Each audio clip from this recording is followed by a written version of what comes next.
Hi, this is Chris with Luma Computers, and let's talk about 5 cybersecurity tips for everyone, not just business owners, but residential users as well. The first tip is antivirus. You can't rely on Windows Defender.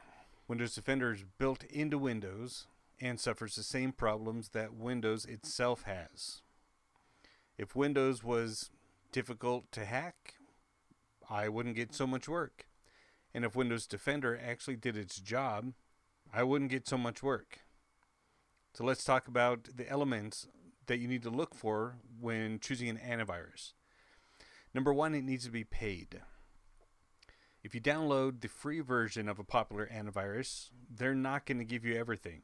They're going to hold things back because they want you to purchase the paid version.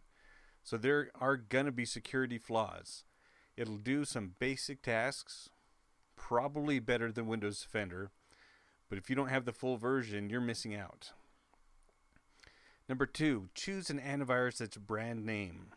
Don't go with the cheapest option, and you don't necessarily need to go with the most expensive option, but choose one that is well known.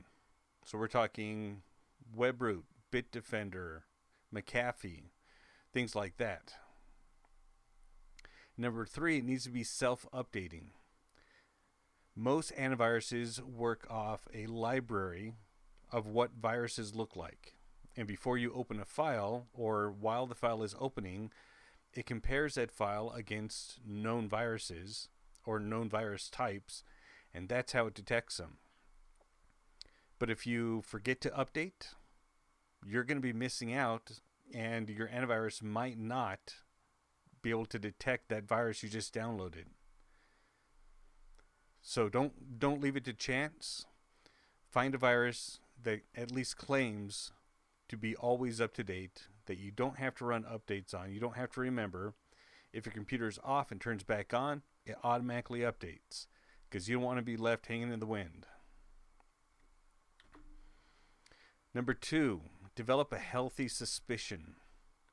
Don't trust that just because an email comes from a source that you've heard of, or even a bank that you use, that it's actually real. So don't trust any emails from anyone ever on their face value. I know this is kind of counterintuitive, especially if it seems to be coming from a relative or your boss. But if they're asking for personal information, give them a call. Make sure they actually sent that.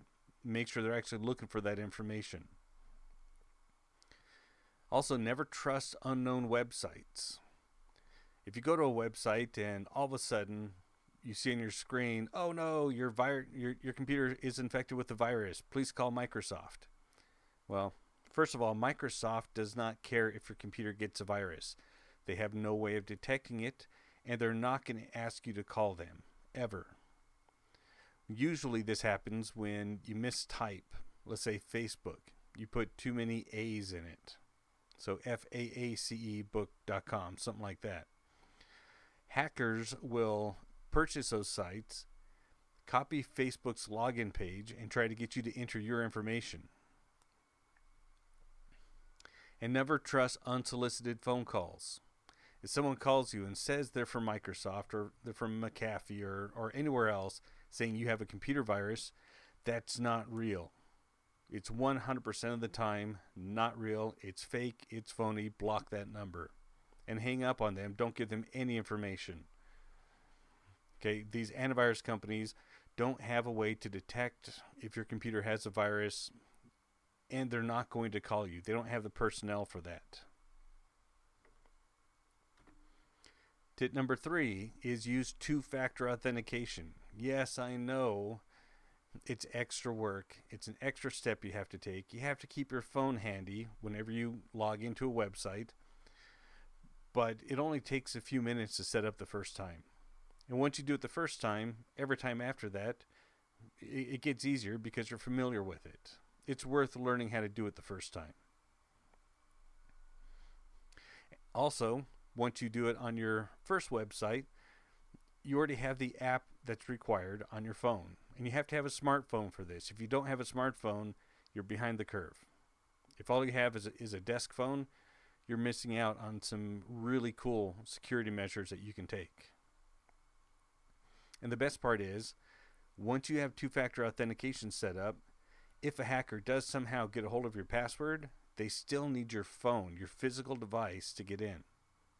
If they don't have your phone, they're not getting into your account. And you'll probably get an alert that someone tried to get into your account but failed.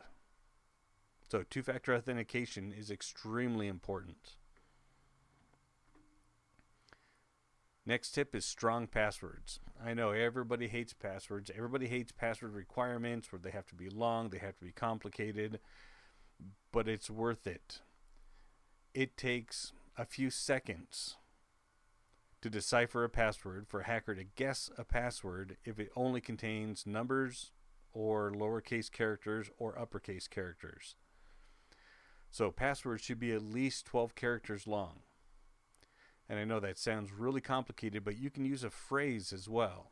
You can use a line from a movie, so long as you substitute some of the letters for numbers. Just something easy to remember.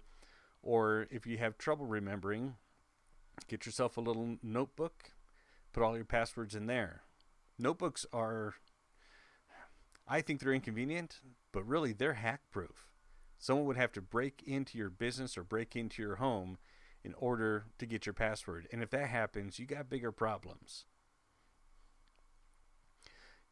Use a mix of uppercase letters, lowercase letters, numbers, and special symbols. Longer passwords are better than short, complicated passwords, but long, complicated passwords are the best. At least 12 characters long. I average about 17 to 30 characters for my passwords.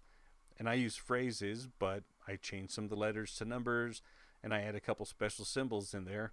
So my passwords are very, very difficult. It would take thousands of years to guess my passwords. Also, passwords should be unique for every account. Don't use the same password in more than one place. Ever. Even if you think whatever place it is isn't going to be a target because it's not important, or that you aren't important enough, or that your business is too small to be hacked. Because no business is too small, and nobody is unimportant enough that your account isn't valuable. So use a unique password on every single website, and if you have more than one account on that website, use a unique password for each of those. And if you really want to get cool and technical, use a password manager such as 1Password or LastPass.